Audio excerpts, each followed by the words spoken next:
My Doctor Said What is a program for health information. Be careful that if you want treatment and diagnosis of disease, you need to go to your local healthcare provider. Hi, this is Dr. Frank with My Doctor Says What? Here I'm just to explain in simple terms, like I've done to juries for 30 years now, what more complex health issues, health concerns mean in layman's terms. As a pathologist and toxicologist, that's what I've always done. Now that I'm semi-retired, I enjoy doing this for my audience of over 60,000 listeners. Thank you so much. This is episode 27. First, I'd like to say I'm really sorry, and my prayers go out to all those with the Maine shooting and all the other mass shootings this year. It's just such from a health provider and health clinician, it is difficult to watch innocent people, be harmed by one person's sad actions. And I heard on the news last night, one of the victims' surviving family said, I wish they would have caught him instead of found him dead, the shooter in Maine, so we could get answers to these questions of why he did, etc. Let me tell you, I empathize with you, but you'll never get answers because the criminal mind thinks very differently than the normal mind. And there's a set of problems. Brain activity can be different, and they're just not going to have the same rationalizations, empathy, or emotions that you do. And so, again, my prayers and thoughts are for you all and for others that have suffered tragic events, injuries. It's so sad. So I'd ask that we all try to be better people, and better mental health, emotional health will lead to better physical health and certainly lead to less tragedies like this. With that, I'd like to say a couple things that we're going to talk about today, and the big one is hormones. A lot of hormones in your body. One of the most dynamic and powerful substances that can be in your body. So let's try the ones you think about less first. How about the adrenal glands, which secrete cortisol and adrenaline, fight or flight hormones that control blood pressure, blood sugar, the fight or flight syndrome, your metabolism to some extent. And that's why when you have excesses of either the adrenaline or the cortisol in inappropriate situations, and one of the things we find is that prolonged stress, anxiety over a long period of time brought on by work or school or whatever that you don't cope with in a healthy manner can lead to excesses of these hormones. And they're wonderful and they're important, and they have a feedback loop that's really important to help us survive and help us react appropriately in situations where we need to fight or flight. And so they weren't made to be continually dumped in your system by long-term anxiety or big changes in your body weight that can lead to cortisol accumulation, or vice versa. The cortisol can lead to gain, especially in the midsection. So you want to, if you think you're having problems, remember your emotional and mental health affects your physical health. And your physical health, in turn, loops around and affects your mental and emotional health. So if you have questions, see your physical health provider, your health provider, and if they believe it's an emotional or mental issue, they'll talk hopefully and talk to you and refer you to a mental health provider, a therapist, psychiatrist, psychologist, therapist. So, and if it's a physical problem, you need to have it taken care of. The adrenal glands sit on top of the kidneys, and they're very very powerful in how they affect your mood, anxiety, weight, again, blood sugar. It's really important. You can have dumps of cortisol or adrenaline that could have very serious bad health effects, and you can have insufficiency that causes things like Addison's disease or Cushing's syndrome, and especially if you have some type of tumor there or invasive tumor from the kidney. So if you have any of those, you need to get checked early, and hopefully it's a simple or physical problem that you can address, or a emotional mental health issue that you can address and get on that early, and you'll be much happier, much healthier. Now let's go to thyroid. Your good old thyroid. You've got a couple nodules there in your neck, and those control your metabolism, your energy level, a lot of things. And be careful, always watch you don't have swelling in this area on either side or in the middle. That's not good, because that means you're either having more commonly thyroid cyst, which they can drain, or it can be early signs of thyroid cancer. So you need to keep an eye on that. If you start feeling really fatigued over long term, when I say long term, instead of being fatigued for a day or two, you start feeling fatigued for weeks and weeks and weeks. Many times it can be a hormone problem. Now we'll get into the more advertised, well-known hormones, which are sex hormones, testosterone, estrogen, progesterone. Why are those important? Well, first of all, they're most dynamic hormones in the body, probably. Early in life, and why they're called sex hormones is they differentiate the sex in male and females along with your genetic predisposed genetic and epigenetic issues. And when you hit puberty, male or female, they'll start to express those traits of estrogen or progesterone and testosterone. Boys, when their testosterone levels go up as their testicles develop and they have a production of testosterone, their voice lowers, they get hair on their body, then they end up having a lower voice. Usually their octave register lowers. That's why you hear the squeaky, pitchy voice when it's changing.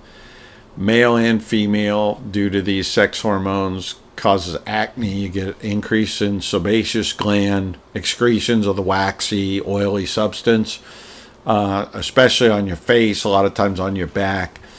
And that's part of being a teen. And we've also found, we used to think a lot of different things, eating sweets and that had things to do with it, but we now know that the majority of that is the waxy substance along with dirt, plugs up your pores, and those pores, there's bacteria, especially young people tend to touch their face a lot, even older people, and I've got to be careful of that.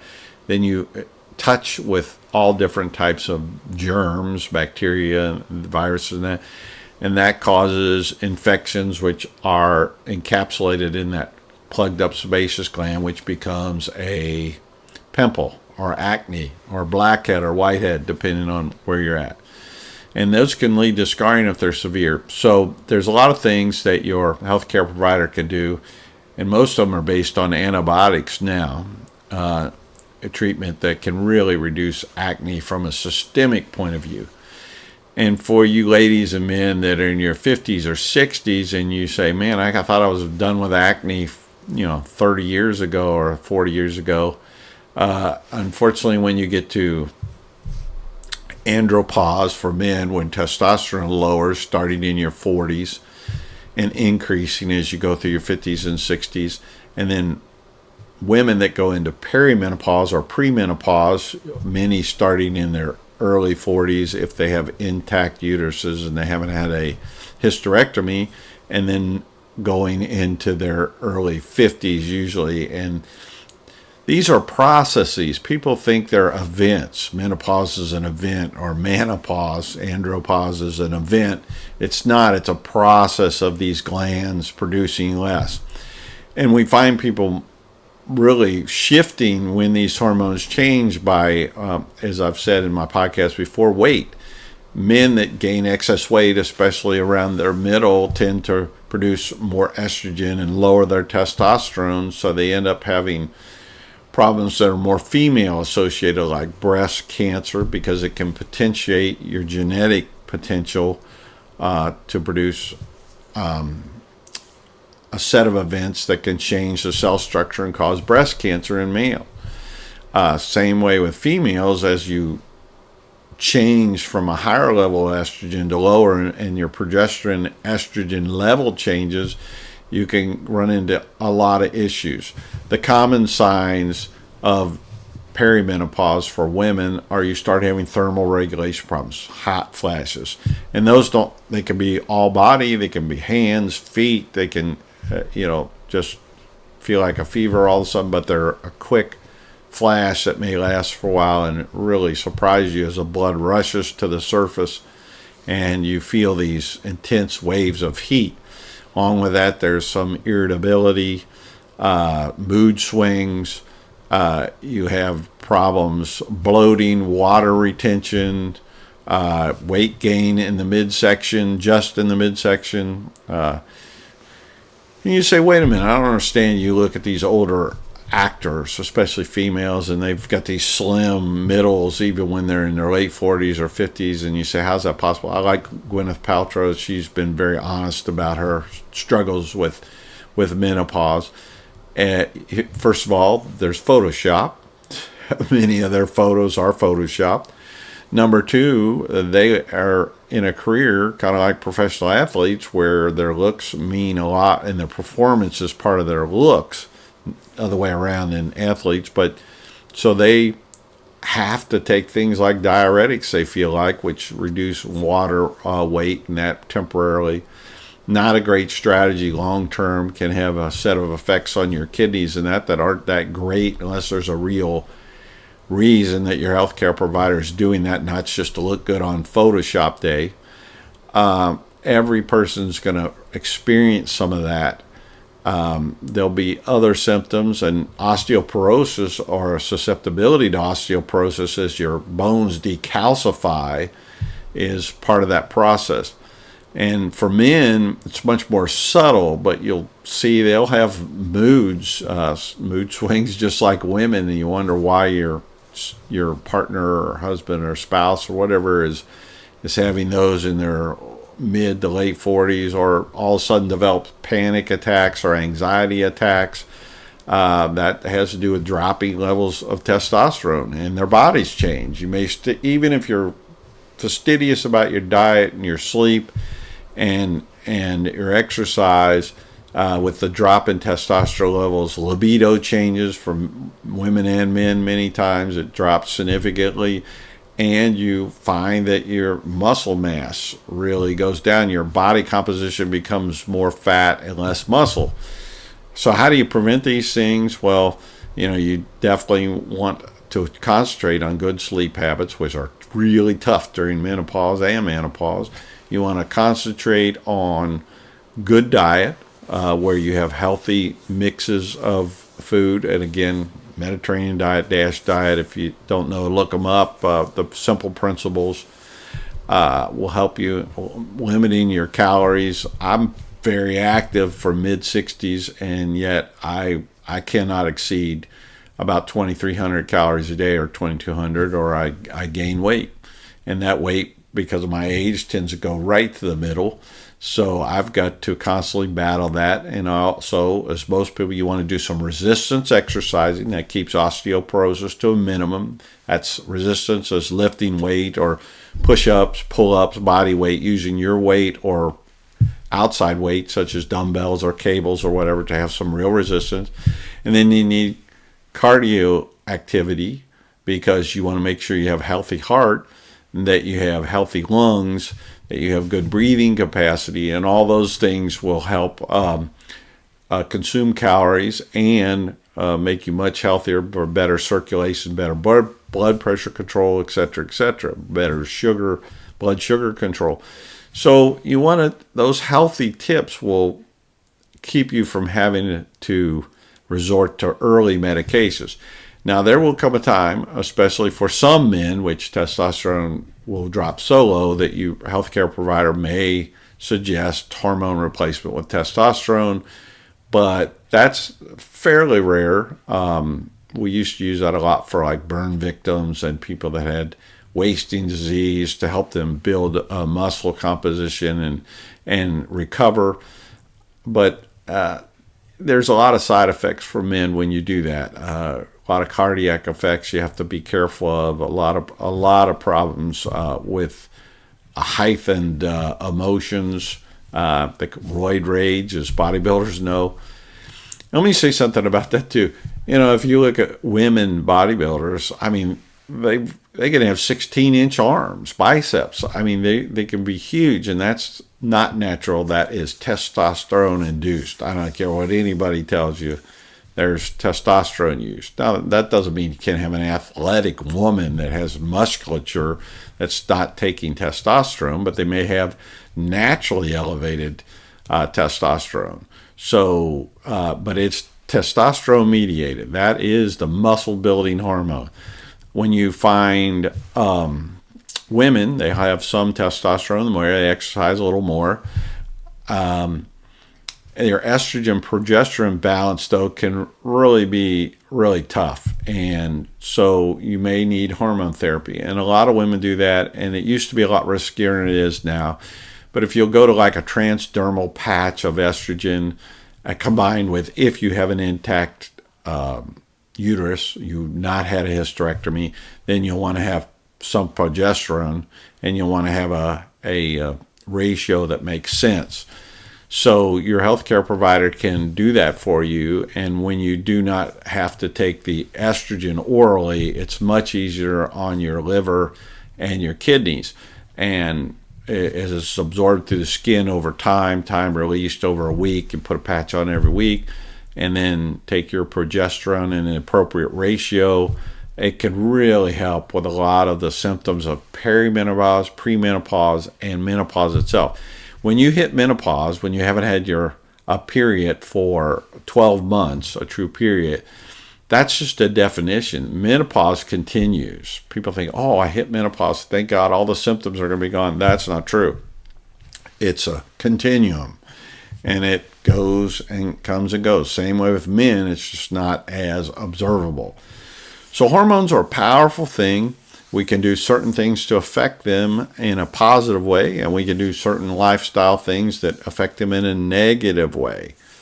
Smoking, excess alcohol consumption, substance abuse, and poor weight control, too little weight or too much weight, whether you're anorexic or obese, can really affect those hormones. So you want to make sure that you are talking to your healthcare provider, keeping them informed, and there are simple tests to look at what your hormone levels are and if they're dropping over time.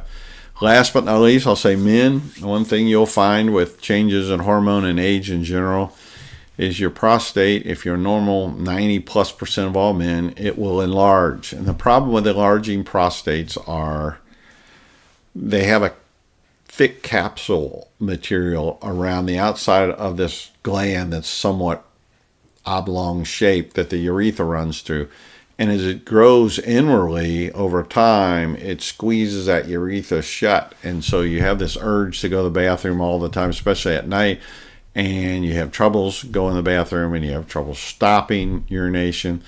Just a lot of inconvenience. There are so many wonderful drugs out there now that are fairly mild in their side effects, like Flomax, etc., that can be very helpful with that. There's also some, if it becomes a real issue, your healthcare provider can tell you, as I talked about last week, some great technologies now for reducing that tissue while minimizing the side effects. But the best thing you can do is live a healthy, exercise-filled, happy, stress-free life, and you'll find that if you sleep well and you keep the stress to a minimum, eat a reasonable diet, that will really help a lot of that.